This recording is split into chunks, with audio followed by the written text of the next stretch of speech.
देख रहे हैं live news Uttar Pradesh. Chief editor Rajkumar Sharma के साथ उर्वशी शर्मा की एक खास रिपोर्ट। नमस्कार, आप देख रहे हैं लाइव न्यूज उत्तर प्रदेश। उर्वशी शर्मा के साथ हापुड़ से जिला प्रभारी अरुण बेनीवाल के साथ रिपोर्टर नितिन बालियान की एक रिपोर्ट जनपद हापुड़ से। नमस्कार, आप देख रहे हैं live news Uttar Pradesh. Chief editor Rajkumar Sharma के साथ आज हम आपको मिलाने जा रहे हैं भारतीय ज्योतिष कर्मकांड महासभा रजिस्टर्ड पंडित कृष्णचंद पांडे जी, जो इसके अध्यक्ष हैं। वो रूबरू हुए हैं लाइव न्यूज़ उत्तर प्रदेश पर।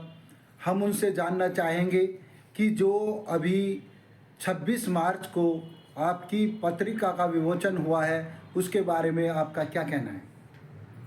सर्वप्रथम नमस्कार, प्रणाम और लाइव न्यूज़ उत्तर प्रदेश का स्वागत है। और मैं जो है भारतीय ज्योतिष कर्मकांड महासभा के द्वारा जो ये पत्रिका बनाई गई है, उसका ये संस्करण पुनः जो नया वाला 2082 का लॉन्च हुआ है। ये पत्रिका जन समाज की सबसे लोकप्रिय पत्रिका, इस समय की विश्वसनीय पत्रिका बन चुकी है। इसको भारतीय ज्योतिष कर्मकांड महासभा के सारे विद्वजन मिलकर के जो व्रत पर्वों के संबंध में जो संशय की स्थिति होती है, दो पर्व के हो जाते हैं, जैसे होली हो, दिवाली हो, रक्षाबंधन हो, दशहरा हो, या जन्माष्टमी के साथ साथ में जो अष्टमी, चतुर्थी, एकादशी व्रत पर्व वगैरह होते हैं, जो निश्चित रूटीन में जिसको कहते हैं निरंतर हर महीने या पक्ष में श्रद्धालु भक्तजन रखते हैं, उसकी सरलता के लिए उनको सही जानकारी हो, सही दिन के उस पर्व का व्रत को कर करके और पूजन करके फल प्राप्त हो, इसके लिए ये पत्रिका, ये आप देख रहे हैं, ये भारतीय ज्योतिष कर्मकांड महासभा के विद्वानों द्वारा ये पत्रिका बनाई गई है। और इसकी विशेषता यही है कि सारे पंचांगों को रखने के बाद सारे धर्म ग्रंथों को, निर्णय सिंधु, धर्म सिंधु और जितने भी पुराण हैं, मत्स्य पुराण, ब्रह्म पुराण और जितने पुराण है जो जिस पर्व से संबंधित होते हैं, सबको मिला करके पूरी विश्वसनीयता के साथ में हापुड़ को टाइम जोन को मान करके, ये दिल्ली एनसीआर के लिए सबसे विश्वसनीय इसलिए है क्योंकि ये हापुड़ के टाइम जोन से होता है, तो अराउंड 100 किलोमीटर से लेकर 500 किलोमीटर तक में बिल्कुल एक्यूरेसी आती है। इस पत्रिका के बारे में हमने जो आम जन जिसको सही भाषा में समझ पाए, इसके लिए हमने पर्वों को अलग अलग कलर भी दे दिए हैं। इसका जैसे मान लीजिए त्रयोदशी आज सुबह दोपहर से लगी और कल दोपहर तक त्रयोदशी रहती है, या कोई भी एकादशी आज सुबह से लेके कल शाम तक रहती है, या कोई पर्व ऐसा है कि आज शाम से लेके कल शाम तक है, तो वहां पे बहुत ज्यादा संशय की स्थिति होती है कि सही व्रत पर्व कौन सा वाले दिन हम रखें, पहले वाले दिन रखें या अगले वाले दिन रखें। तो धर्मशास्त्रों के मार्गदर्शन के अनुसार, क्योंकि जो व्रत पर्व होते हैं, कोई उदयाकालीन होता है, कोई जो है मध्याह्न के हिसाब से होता है, कोई प्रदोषकालीन होता है, कोई रात्रि निशीतकालीन भी होता है। तो उस पर्व में हमारा धर्मशास्त्र जो मार्गदर्शन देता है, सारे हमारे विद्वजन एक साथ मिलकर करके उसका निर्णय लेकर के जो सही होता है उसको उसी डेट को फिर कलर अमावस्या, पूर्णिमा, अष्टमी, एकादशी और इसी प्रकार से अन्य जो व्रत पर्व होते हैं वो करते हैं, तो जिससे कि उनको व्रत पर्व करने में आसानी हो। इससे एक सनातन धर्म में एकता की बात जो आती है ना, कि जब हम टुकड़ों में व्रत पर्व को करते हैं तो उसके दो नुकसान हैं। एक तो हिंदू धर्म के प्रति, सनातन हिंदू के प्रति एक गलत संदेश समाज में जाता है कि कोई आज मना रहा है, कोई कल मना रहा है, कोई सुबह मना रहा है, कोई शाम।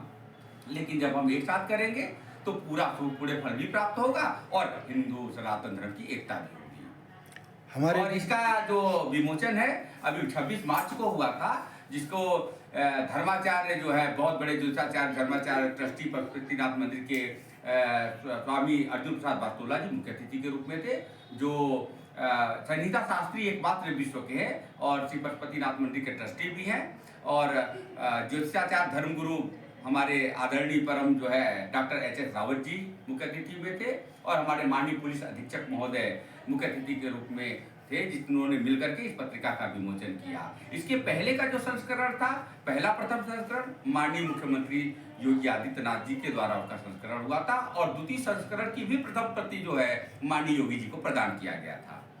हमारे बीच भारतीय ज्योतिष कर्मकांड महासभा रजिस्टर्ड के अध्यक्ष पंडित कृष्णचंद पांडे जी से आप रूबरू हो रहे थे लाइव न्यूज़ उत्तर प्रदेश से। हम उनसे पूछना चाह रहे हैं कि जो परशुराम जयंती आने वाली है उसको आप किस तरह से देख रहे हैं और किस प्रकार उसको मनाने जा रहे हैं। अच्छा, देखिए, सर्वप्रथम तो भगवान परशुराम को हम नमन करते हैं। भगवान परशुराम का जो जन्मोत्सव है, अब देखिए, अब इसी बार के देखेंगे तो ये बहुत अच्छा आपने एक प्रश्न भी पूछा कि हम भगवान का जन्मोत्सव किस प्रकार से मनाएंगे, लेकिन उसी बात को हम इस पत्रिका के माध्यम से भी आपको बताना चाहेंगे कि भगवान जो परशुराम का जो जन्म हुआ था वो हमारे जो धर्म ग्रंथों में उसका वर्णन है, उनका धर्म जो प्रदोष काल में हुआ था। तो जो तिथि पत्रिका में आप देखेंगे कि 29 तारीख को जो है शाम को 5:31 पे तृतीया तिथि लग रही है, वैशाख शुक्ल तृतीया, और जो अगले दिन 30 तारीख को दोपहर में 2:11 को समाप्त होगी। लेकिन चूंकि धर्म ग्रंथों के अनुसार भगवान परशुराम का जन्म जो अजर अमर है, उनका जन्म जो है प्रदोष काल में हुआ था, तो 29 अप्रैल को भगवान का पहले जन्मोत्सव मनाया जाएगा जो है। और अक्षय तृतीया का जो पर्व है वो 30 अप्रैल को होगा, क्योंकि वो उदयकालीन तिथि भी होता है। उस दिन सतयुग का प्रारंभ भी हुआ था, त्रेतायुग का भी हुआ था, कई सारे उससे जुड़े हुए हैं।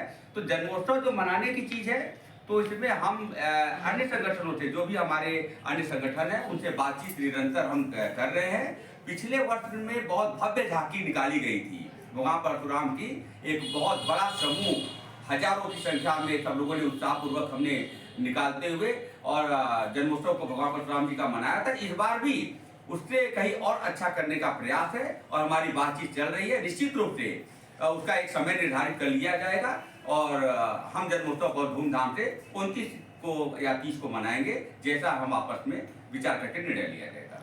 हमारे बीच लाइव न्यूज़ उत्तर प्रदेश पे रूबरू हुए अखिल भारतीय ज्योतिष कर्मकांड महासभा पंडित कृष्णचंद पांडे जी, जिन्होंने विस्तार से हमारे चैनल को बताया। अच्छा, मैं एक आपसे निवेदन करना चाहूँगा कि हमारे बीच में लाइव जो है न्यूज़ उत्तर प्रदेश के जो CEO सब राजकुमार शर्मा सर हैं आपके उपस्थित, हम उनको एक बार आपको बुलाना चाहेंगे। मैं ये पत्रिका आपको प्रदान करना चाहूँगा भेंट स्वरूप में। ये पत्रिका बहुत ही महत्वपूर्ण है और ये मैं आपको भेंट स्वरूप प्रदान करता हूँ। जय माता। लाइव न्यूज, मैं नितिन बालियान, रिपोर्टर जनपद हापुड़।